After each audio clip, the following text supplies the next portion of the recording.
Hello, everybody. Welcome back to the podcast, MGM Podcast. And today, we're going to discuss a movie that she hates, which is a movie called Sideways. Sideways is a great movie. Sideways. Daphne just disagrees. Sideways. It's going to be amazing. No. Yeah. Sideways is a film starring Paul Giamatti, Thomas Hayden Church, so many people. Sandra Oh is there. There's so many amazing people. So anyway, we are gonna. What is Miss Madsen's first name? Virginia Madsen. Couldn't think of her first name. Amazing. Madsen. I had to say Madsen. I was like, I don't want to say what's Madsen's first name. It's more polite. The point is, it's an amazing movie. I really like it. Apparently, it's based on a book. I bought the book. I haven't actually read the book. I have read the book. The movie, I like the movie better than the book. A lot of that is Paul Giamatti and Thomas Hayden Church. They have such a great chemistry. The friendship is hilarious to watch.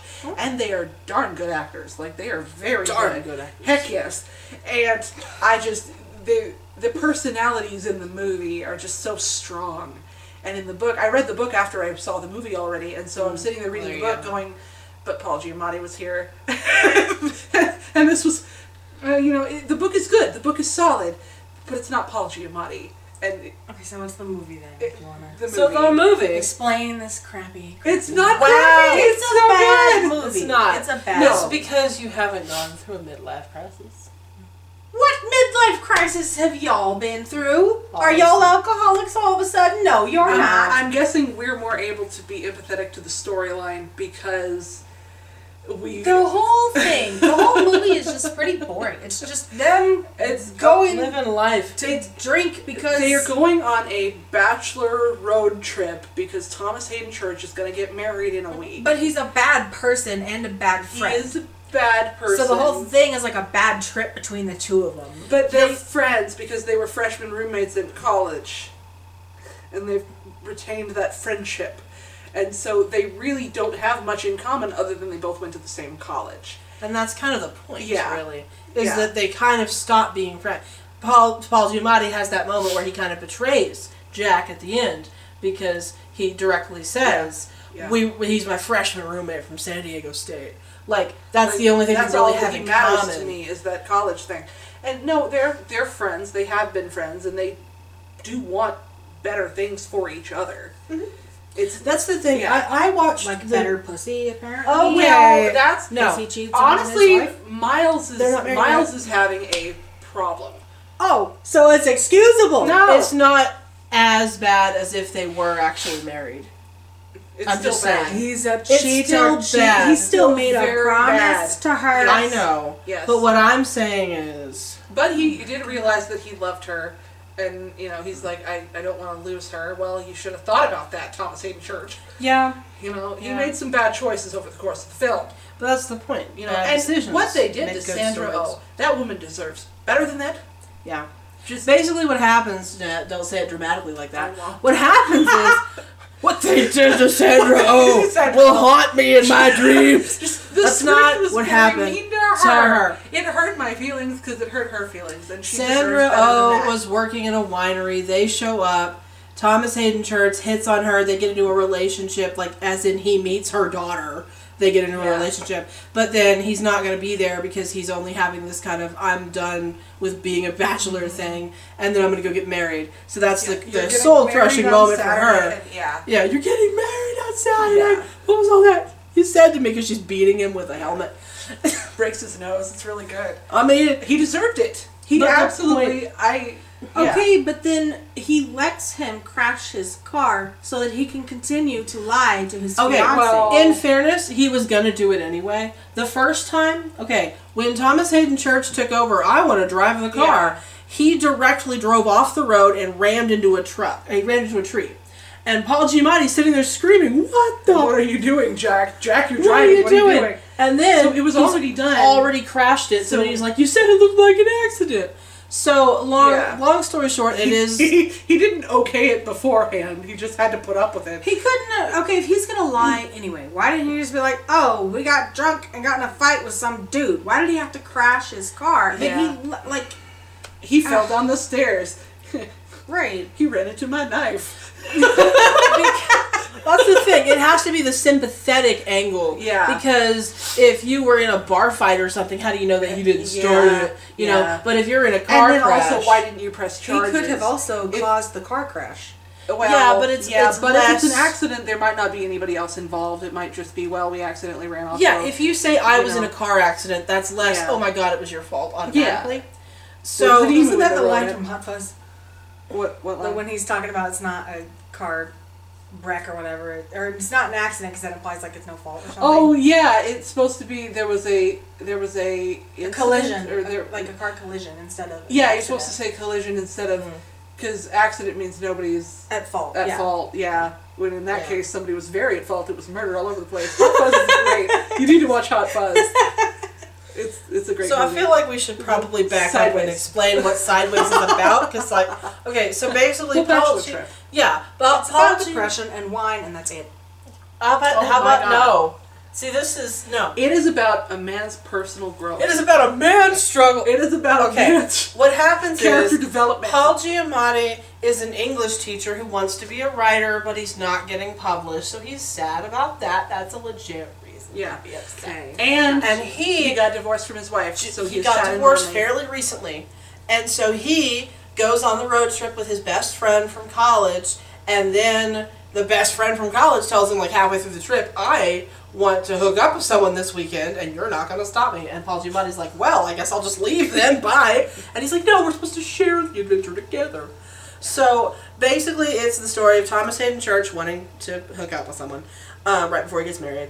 And then it's the story of Paul Giamatti wanting to have an actual relationship with Virginia Madsen, because that's the lady named Maya that works at the restaurant that he always goes to. It's his favorite restaurant. Yeah. They have known each other for years. They've known each other. She already likes him. He's like, she can't possibly like me. She's not hitting on me. She works for tips. So it's partially that he's like, I don't believe that she actually likes me. And he's hugely insecure because of the whole divorce Because of his divorce, because of his previous relationship. So he's like, I don't know, she doesn't really like me. But then Thomas Hayden Church is like, dude, she literally lit up when you were like, I'm getting published. You know? So, like, it's about a person trying to find his way into happiness out of depression, because he goes real hardcore into depression when he finds out, spoilers, that his wife is getting remarried. His ex-wife is with someone else, and now she's getting remarried. She already did. I thought she was pregnant. Well, she was pregnant too. Spoilers. At the wedding, they find out, she's pregnant, so she's moving on. He's got this thing in the back of his head where he's kind of thinking he and her are going to get back together. Like, he's just like, well, she, It doesn't help that his mother is like, you should get back together with Victoria. She was good for you. It's like, no, she was so beautiful and so intelligent. Yeah. And she just reminds him what you lost by losing your wife. So... And there's no way for him to move on. Do they explain why they had a divorce? There's one line that I listened to the commentary. They actually left this out of the movie except for this one line where they forced it back in. What happened was Victoria, the ex-wife, used to make him feel really small in argumentation and stuff, and it made him unhappy in their relationship. And then he had an affair with a lady named Brenda. And Thomas Hayden Church throws that out there. Isn't that why you had the affair with Brenda in the first place? He's like, shut up, shut your face, shut up. And that's like, oh, snap. So it's a movie about relationships. Yes. About people not keeping it in their pants. Well, yeah. Well, I mean, Thomas Hayden Church loses it. Jack is a mess. Jack is absolutely there's that waitress part. Yes, that's what I'm talking about. I remember grossed me out. Like, I did not need. I get the idea. Yeah, well, he should have learned his lesson after Sandra broke his nose. He should have stopped. That's the point. He's supposed to. But he didn't learn his lesson. He didn't learn his lesson until legit he might lose Stephanie. It's at that moment when he's like, oh shit, I have possibly fucked up irrevocably, and I will never be able to marry the woman I'm supposed to marry. Yeah, because what happens, we're not explaining this very well, what happens is Thomas Hayden Church hooks up with a waitress in the bar, like right before they're leaving, they go to this other restaurant, and he wants to go home with her, and Paul Giamatti's like, are you serious? Because we already had the whole Sandra Oh thing. Are you serious? Can't we just play golf and then leave? And he's like, you don't understand my plight. Yeah. And so it's like, what happens is, you're doing cut to Thomas Hayden Church specifically chose the costuming of not wearing any clothes. Did you know that? No. Have you not listened? You need to listen to the commentary of this movie. The It's commentary. hysterical. Yeah. Thomas Hayden Church is the one that chose to be completely naked and just holding himself like this when he ran into the room after the thing went badly with the waitress. Yeah. He's the one that chose to be like completely naked. I ran just 3 miles completely naked through an ostrich farm. Yeah, he Yeah. ran because the waitress was married and her husband came home Yeah. and started trying to beat him up. And you're just like, oh god. And at that point, Paul Giamatti starts laughing because, like, you brought it on yourself, man. You shouldn't have done this, and this is what happens. This is what happens, Larry. Honestly, Jack was asking for a lot of the problems in this movie. He made Caused some them. terrible, terrible choices. These are the repercussions of those choices that you've made, Jack. I'm sorry that your life is the way it is right now, but you're the one that did this when people were telling you not to. Mm-hmm. You know? Yeah, and then the dark part is that because of Jack cheating on Sandra Oh / his actual fiance, that actually messes up Paul Giamatti's chances with Virginia Madsen. Yeah. Because Virginia Madsen was friends with Sandra Oh, and then when Sandra Oh's like, oh no, you betrayed me, Virginia Madsen's like, you knew about this and you didn't tell me and we're done here. Mm-hmm. And then Paul Giamatti has to be like, that's Jack, that's not me. I am not It's Jack. like, yeah, And but you were complicit in it, Miles. That's the You problem. didn't tell anybody. You just let it happen, even though you know you're on this trip. The wedding is going to happen on Saturday. But honestly, I think part of that is that Thomas Hayden Church's character, Jack, is so overtly, I'm going to do what I want to do, Yes. and you're not allowed to say I'm not going to do it. And Paul He is extremely Giamatti willful and doesn't, selfish. he doesn't want to fight the entire time, and I understand that. Like, not wanting to cause confrontation, so you just kind of Yeah. let someone do something, even though you're like, I don't want to do it. But you just kind of let Yeah, him. but he's there as his best friend. Why wouldn't he at Yeah. least try to step in? He's the fucker with the car. I mean, Yeah. he tried to be like, here, take my keys and go out and have fun, and I'll just leave, and you can go have your raunchy weekend. And Jack's like, no, we should share this together. I'm just saying, Yeah. the whole movie, there are choices. Yeah. You know, and it's Yeah. just, I don't know. You did well. You Why did would with I all watch the that and be choices. sad when I can watch Big Fat Liar? Paul Giamatti is the best thing about And Big Fat have Liar. a much better time. He's so great. Wow. Like, yes, He's in the speed on I Teresa. agree. You can't. Dancing to He's hungry like the wolf. Oh, okay. Paul Giamatti is an Giamatti. amazing actor. I love him Can we so just much. Can we talk about how he's even on BoJack Horseman? Yeah. Oh, Doc, I let him down. He plays Paul Giamatti. He's Paul Giamatti as an actor. voices Paul Giamatti on season Yeah. season like 5 of BoJack. You need to keep watching BoJack. I stopped it too. No, you need to keep Yeah. watching BoJack. Paul Giamatti. Paul Giamatti is there He guest stars on as BoJack, Paul Giamatti, as Paul Giamatti. playing BoJack in the Yeah. 90s. It's the best. He is. Paul he is Giamatti's amazing. talented. Okay, He is Paul Giamatti adorable. was in The Illusionist. He was in The Illusionist. I love how that's what Dana Carvey Carvey. does. Dana Carvey. Carvey always do that. That's Yeah. the one joke. That's how you In in The The Illusionist.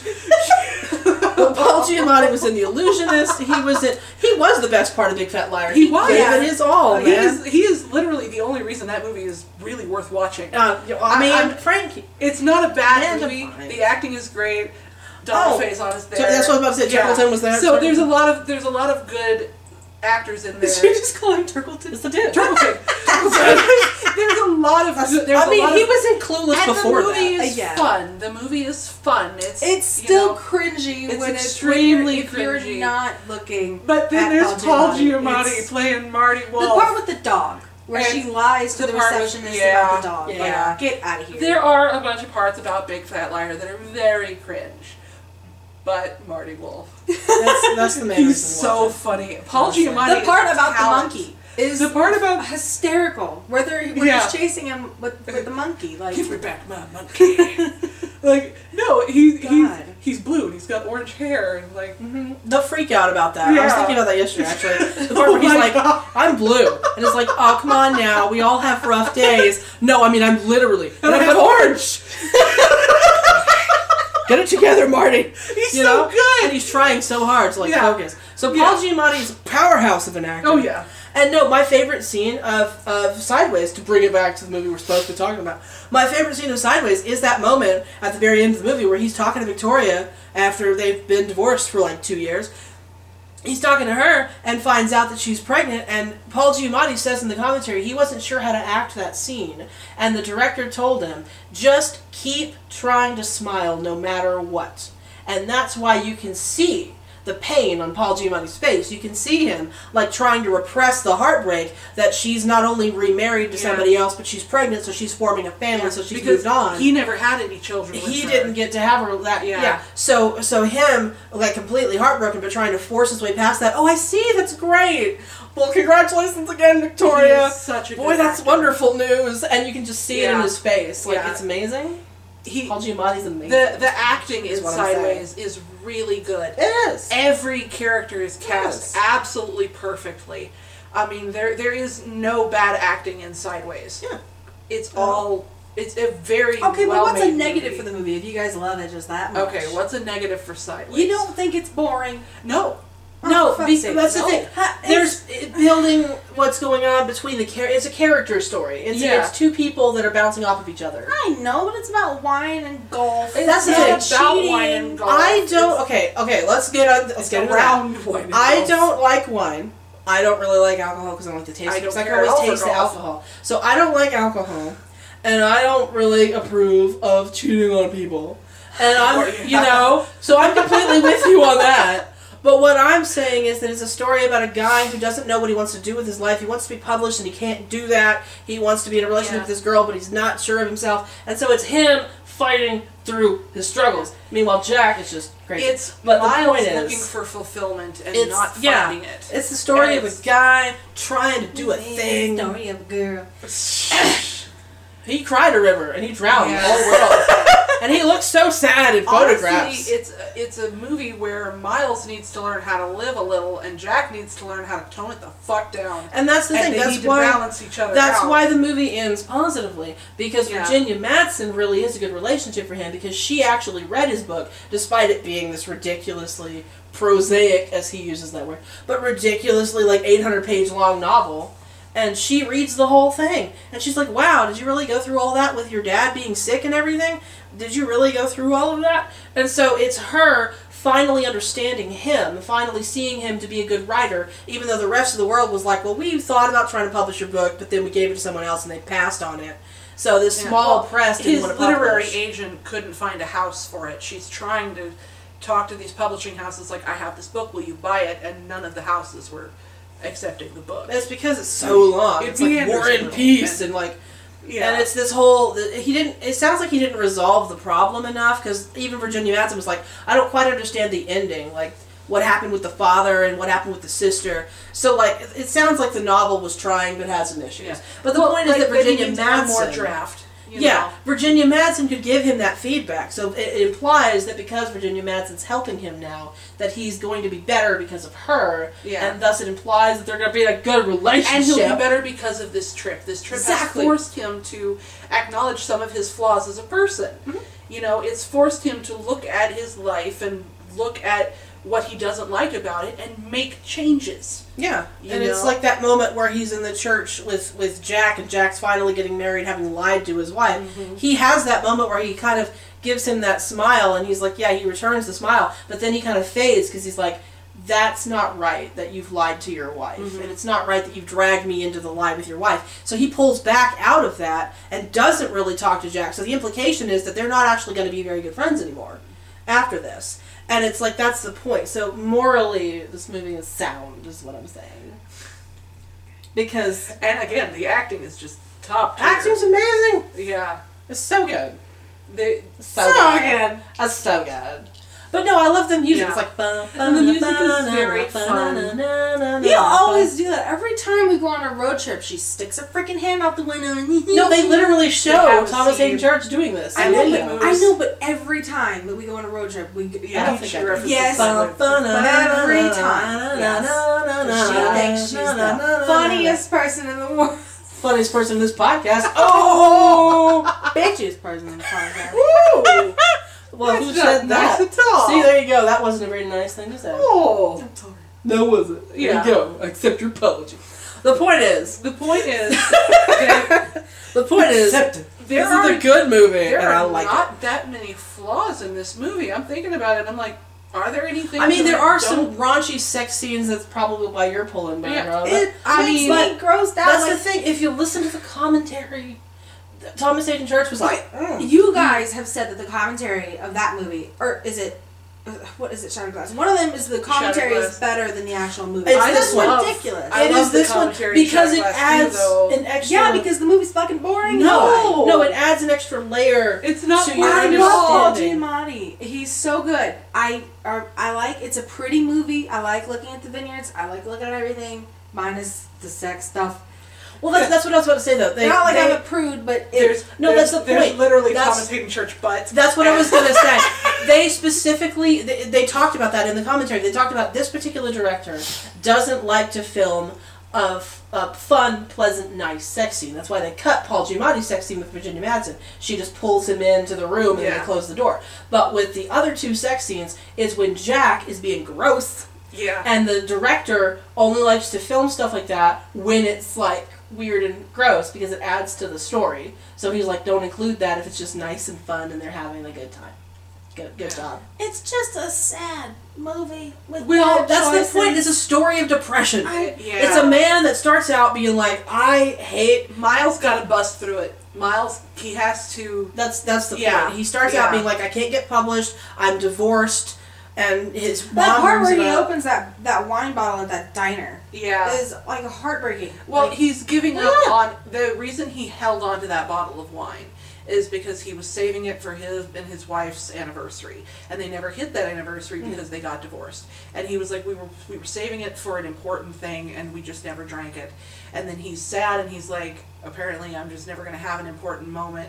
And so he's sitting at a fast food place with this fancy bottle of wine, just pouring it into a styrofoam cup. Yeah, because it's symbolic of how he just gave up his relationship that he's holding on to, which he's never going to get her back. It's not going to happen. Yeah, Victoria has now gotten remarried. She's having a child. She's moving on. So he drinks that bottle of wine because he was holding on to it. And honestly, that's a good thing to do. It's to cathartic. let go of your previous relationship. So honestly, it's a good thing, even though it's sad because it's an expensive bottle of wine. It's important that he does that to get away from that. And he's not sharing it with somebody. You know, he's just sitting there. But that's because at this point, he's lied about the Sandra Oh thing, and he doesn't have any friends because. That's the thing. That's the sad thing. Jack is his only real good friend, and Jack's not actually a really good friend. So it's a story of him getting with Virginia Madsen to become a better person. I get it. I see all the symbolism. I see all that. It's just not for me. It's just kind of. It's a slow, quiet people movie where people are like. Yes. I mean, it's not like I want it to be like an action movie or something. It's just. Cut to Thomas Hayden Church running through the ostrich field. Punch, punch, pew! They could have had that. They didn't. Yeah. It's just not for me. That's all. You guys have always loved that movie. It's a really solid movie. It's a good, solid script. There aren't any points that break flow, you know, and the characters are solid characters. The characterizations are constant. You know, there's no, well, that's completely out of character for him to have done that. No, it's functionally, it's a very good movie. Yeah. So we enjoy it. That's what we're saying. Good for you. We enjoy it. I don't honestly think there's any real flaws in it. Like, there's nothing that I could have done without seeing the dude's penis. I'm not gonna lie. I really could have done without that scene. But it's funny. When the waitress's husband comes running. The waitress's husband comes back, and then I could have done without that penis. Well, honestly, I don't really need to see penises in film. I'm sorry. I don't need it right there on screen. Okay, but how many times else in that movie do you see like boobs and like butts and stuff? Honestly, not that often. I'm just saying. There are two sex scenes, and you see. I mean, it's not like it's The Sopranos or something. It's not it's like everywhere. But I'm just saying, like, you see. There's only the two. You see Thomas Hayden's butt, and you see the other dude's penis, and that's all you see. You don't really see the girls. People always complain about seeing dicks in movies, and yet we're constantly seeing women in movies. Yeah, but in this movie, we don't see the women. No, but I'm just saying. Yeah. I'm just saying. You can't complain about seeing dicks. It's not fair. Well, there are boobs everywhere. Just because, oh look, it's full frontal, but it's a classy movie, so it's still rated PG-13, and it's like, cool. Okay. So overall, what we're saying is, I could have done without that, but that's like the only flaw, and it's not that I. It's not. They needed it for the story. Honestly, it's a funny scene. Paul Giamatti breaks into this dude's house to go get the wallet back. Didn't they say like that was like a meth house and like everything in it was how it was whenever they got it? Or something? Yeah, they found the house like that. And they were like, this house is gonna be perfect for these two grungy-ish people that he shouldn't have been hitting on the waitress while she's married. I mean, yeah. So overall, I do. Been, but yeah, that's the point. Yeah. So overall, I think that Jack getting hurt is him getting punished for doing all these bad things. A little bit of karma. I think that Thomas Hayden Church's character gets punished for karma. I think that that Paul Giamatti's character has the hope of getting with Virginia Madsen, so Virginia Madsen's going to be helpful for him, and they're going to be a good couple, and he's going to move on from his previous relationship. So I think it's a good movie overall. Yeah. Great. I mean, it's an A-grade movie. It's good. It's really solid. It's good. Yeah. Daphne doesn't I give it a shrug. That's my grade. It doesn't. I don't know. It doesn't I have put a up grade. with it, but there's nothing that's fascinating about it. I mean, I watched it once, but I've never wanted to watch it again. I watched it more than once, but that's how I feel. It's just kind of okay. I'm done with that. Yeah, and that's fun. Yeah. I've had movies like that where it's well, I mean, it's a good movie, but it doesn't speak to me. It's just I'm not, and I can understand that. It's like Daddy. Daddy did not like Shattered Glass. Yeah, he just didn't like it at all. Shattered Glass is one of my top 10. I know it's about journalism and but it's the acting is great. Oh, the acting and the writing and just the script. It's really beautiful. It's beautiful. And it's the Peter Sarsgaard. And Peter Sarsgaard. Peter Sarsgaard is amazing. Peter Sarsgaard. He is adorable. We're just bringing it back. Last time we were talking about Blue Jasmine. Yeah, Peter Sarsgaard again. Well, he's always going to be Chuck. I mean, if we can get Daphne to watch Green Lantern, we'll talk about that one too. Oh, wow. Wow, that was not Peter Sarsgaard's fault. He tried so hard. My mom tried so hard. She just saw it a couple weeks ago, and she was texting me about it, and she was like, oh my god, it's that boy you love, but he's gross. Why is he doing this? Why was he gross? He was possessed by an alien. He got infected by an alien something. I forget the plot line of He this was just movie. screaming a lot. We'd have to watch it again. But yeah, there was a lot of screaming. It infected his bloodstream, his brain was growing, his head was swelling, very bulby, and he turned into the bad guy, and he kidnapped Blake Lively, and it was a whole thing, and Mom was texting me about it going, what the fuck? And I'm just like, but I love Peter Sarsgaard! Okay, so, yeah. Well, we're going to go ahead and end this thing. Yeah. So, thank you so much for listening to me talk about how much Peter Sarsgaard, Paul Giamatti, Thomas Hayden Church, Sandra Oh, Virginia Madsen are amazing. The cast of Side powerhouse actors. Yes. Songs are good. Scenery is good. I like this movie. Yeah. Film is very solid. Daphne thinks it's boring. Yeah. It's and that's fine, and she can think that. Well, thank you so much for watching. We're just going to repress her opinions. Thank you so much for watching. Yeah. And leave us a comment below if you want to have us talk about a specific movie or actor or theme. I want a theme. I want a director we can talk about. Yeah. Director. Gotcha. Be good. Anyway, thank you so much. Genres. Okay. Goodbye.